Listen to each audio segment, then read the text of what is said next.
What is going on, you guys? I want to talk to you today about the Hyperspace Report. This is going to be a new event that FFG is going to have. It's going to be the Week of Worlds. It's going to be on May the 1st at 1 p.m. Eastern, 12 p.m. Central.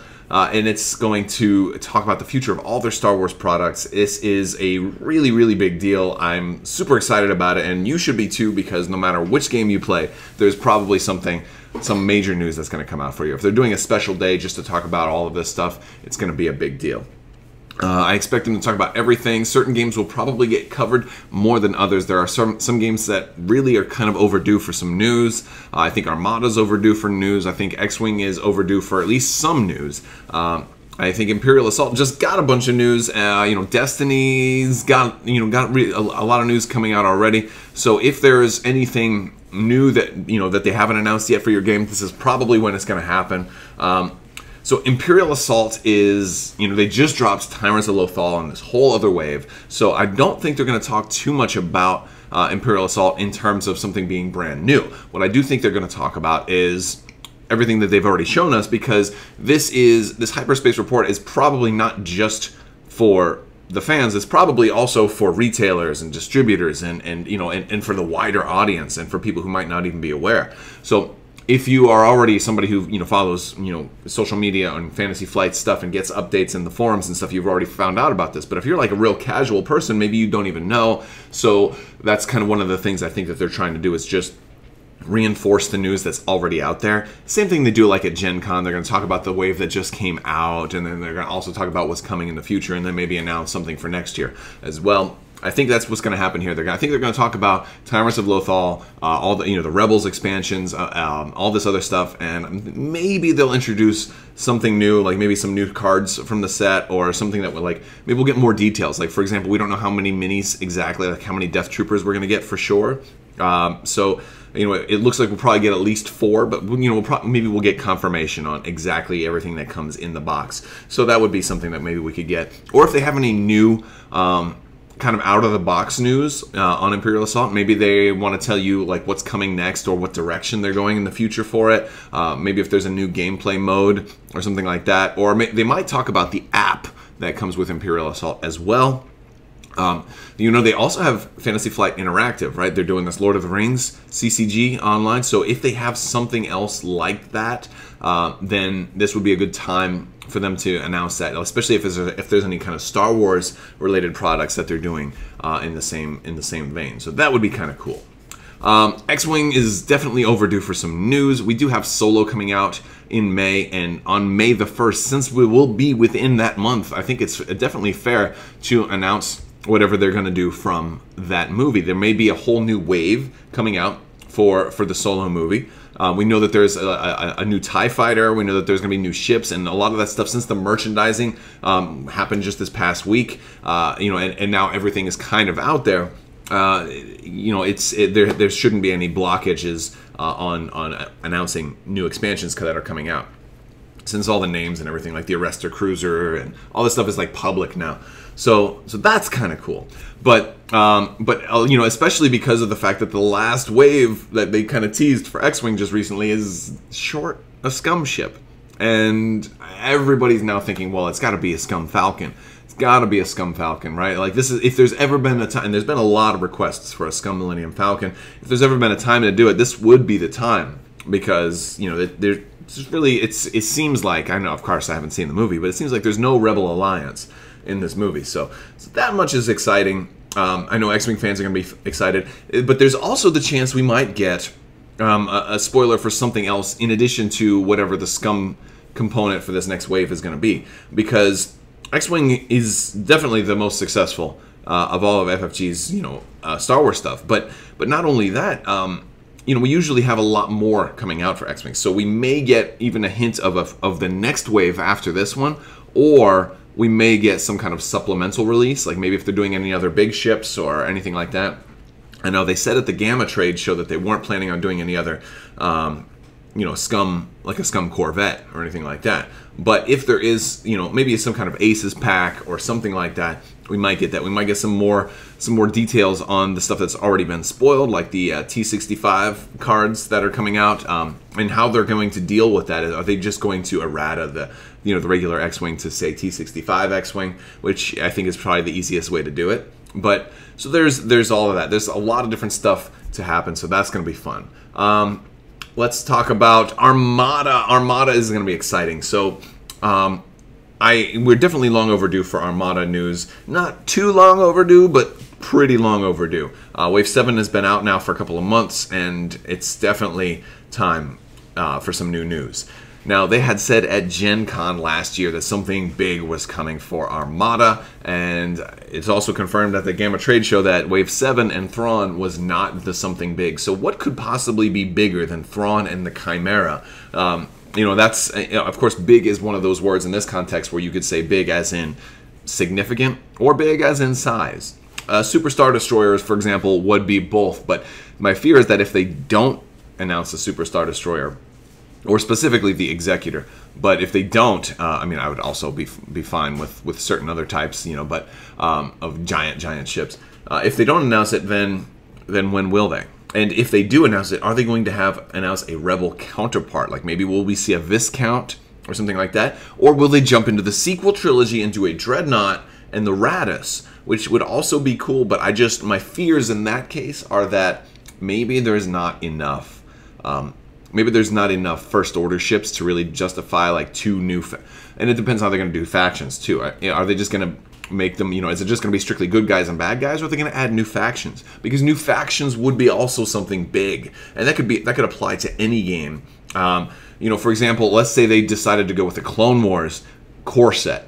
All right, this would be amazing, and I would love this for so many reasons, because you can have Republic and Trade Federation. You could have Grievous and Dooku, and you can have all these commanders. You got Ventress as a commander. You can have all these different commanders. You have a wealth. As much as I may not have liked the prequels once upon a time, I have really started to, they've come into their own over time, and now you have a whole generation of people growing up that are now adults that grew up with the prequels as the first Star Wars movies that they've seen. So the Clone Wars era is in prime time to kind of come back. And say what you will about maybe some of the Jar Jar Binks aspects of the prequels, but the Clone Wars, from a wargaming perspective, was really, really well done. There's just so much stuff in there. There were so many, big battles of fleets versus fleets, big ground battles. There's just so much they could do here. And what's amazing is it doesn't necessarily have to impact the Galactic Civil War time frame at all. And I think it would be really cool if there were just two new factions, like completely independent. So you can't have Grievous and Vader in the same fleet, unless of course there's some kind of time warp device that does allow such combinations. But I would be fine with that, having two all new factions, and potentially up to 6 if they eventually get to a point where they want to do sequel trilogy as well. I think that I think there's a lot of people that would like that. Because still, if you're on a budget and you don't want to buy all this new stuff, you can still just stick with your one faction and be fine. But I would like, if they do this, to start to limit those factions to not have as much crossover buy stuff, so where you don't have to go and buy an MC75 Profundity expansion pack just to get an upgrade card that you want, and you're an Imperial player. If they would start do kind of like what Legion does and make sure that upgrades are kind of spaced out and all over the side, so you don't have to buy across the faction, that would be, I think, a good point going forward. But I would love it. And the thing is, you have a lot of models that can be shared, and you just do different paint jobs for them. You've already got the Architans model, right? You could just repaint that and make it a Republic Architans. I'm hoping that the Venator comes to Armada for the Empire, because their Venators were used a lot in the early days of the Empire. But at the same time, you've also got a Venator model for the Republic. So you can have some sculpts do double duty, and I'd be fine with that. And even if they want to change the sculpt up a little bit, sure, whatever works for them. But I think from a manufacturing standpoint, from a production standpoint, that's a great idea. So a lot of really cool stuff that they could do there. And then also, if they're going to do, if they're going to take that approach, they could do something like that with Legion as well. They could have new factions. And potentially Imperial Assault too. Maybe Imperial Assault wants to now, dive into the Clone Wars era. I don't think they're going to do that, but there's so much more. Like if we're talking about adding new factions, I don't think anything like this could happen for X-Wing. However, just because of the fact that X-Wing has added that scum and villainy faction, and certain other games have clearly not going to do that. Like Armada's clearly like too far gone. They have too many scum characters that are attached to one of the existing factions already, that I just don't think they could do that. But Legion could potentially do that. We haven't seen any scum and villainy on the in the Legion stuff yet. So there's so they could do it. But I think better than just adding a third faction, I would like to see potentially, because there's so much more paint options with clone troopers. They had a much wider variety on how you could paint them. I think clone troopers would really be really cool in Legion. I think battle droids, there's a lot of variety there. It really is, and the same thing goes for Legion. Like you could eventually have 2 more factions for Resistance and First Order. Of course, I don't expect any of that to happen in any of these games until after Episode 9. I think we're going. There's a lot more content that can come out in those universes and be canon before we add them as factions. And so and it's better to wait, because if you look at like the original trilogy, all of these games came out after we had everything from the original trilogy of Star Wars. So they imagine Episode 4 came out today, and then somebody like FFG was like, oh, all right, well, we need to make all this stuff. Well, the only things you'd have is X-Wings and Y-Wings, and so you'd have like 3 or 4 waves of just different types of X-Wings and Y-Wings before all of a sudden Empire Strikes Back comes out, and now you have to put cloud cars in there because that's the only other thing you have for the Rebels. And so waiting until a trilogy is complete before then you can look at it and say, okay, now what makes sense to release first? What makes sense to release last? That's why I don't think they're going to do too many sequel trilogy things quite just yet. In some other games it works because they don't have to flush out a whole faction. So like in Destiny, they can just sprinkle, oh, we're just going to pick this one character, boom, or here's Grievous from this one, here's this guy from here's Phasma, here's Grievous, and here's Darth Vader. So you can just cherry pick, because Destiny's very abstract. But these games are a little bit more realistic, so you kind of need it to fit a little bit more. So the Hyperspace Report is coming May 1st. I'm going to try to cover it. I will either be live tweeting or doing a video right afterwards. But I'll be talking to you guys about this. And I may go live. It probably won't be during the event, though, because of the fact that, if you're able to watch me live, you're probably able to watch this live. And this is probably going to be more exciting. But we're going to see. And but I may go live maybe that night. We're going to talk about it because there's going to be a lot of stuff going on. It's going to be a really important day, so I'm really excited about that. But let me know what you guys think. Let me know what you guys think are going to be announced for these different games, or maybe do you think they're going to announce an all-new game? We haven't talked about Rebellion, which is a really great Star Wars game that they have. It's just they have had one expansion for it. Maybe there'll be a new expansion for Rebellion, or maybe there'll be an all-new board game. I've always been a fan of the idea of having like a truly multiplayer game. Like maybe you're all bounty hunters competing for the best bounty in a victory point kind of game, and this way, it could be a true free-for-all, everybody kind of trying to get the best bounty. Like something like that would be really fun. I love stuff like that. I like games that are truly multiplayer. You could have temporary alliances, like, all right, we'll work together. It would all be very, very thematic. I think a bounty hunter-based game would be awesome. I've always been kind of hoping for something like that, but it's been a long time. Ever since I played Rebellion, and they're like, well, you could play a 4-player. I'm like, no. No, you don't do that. You don't play a 2-side game 4-player. Chess could be a 32-player game if everybody had their own piece, but you just don't do it. So, side versus side, but I would like to see a multi-sided game, 3 to 5-player type of game for Star Wars, or 3+ would be awesome.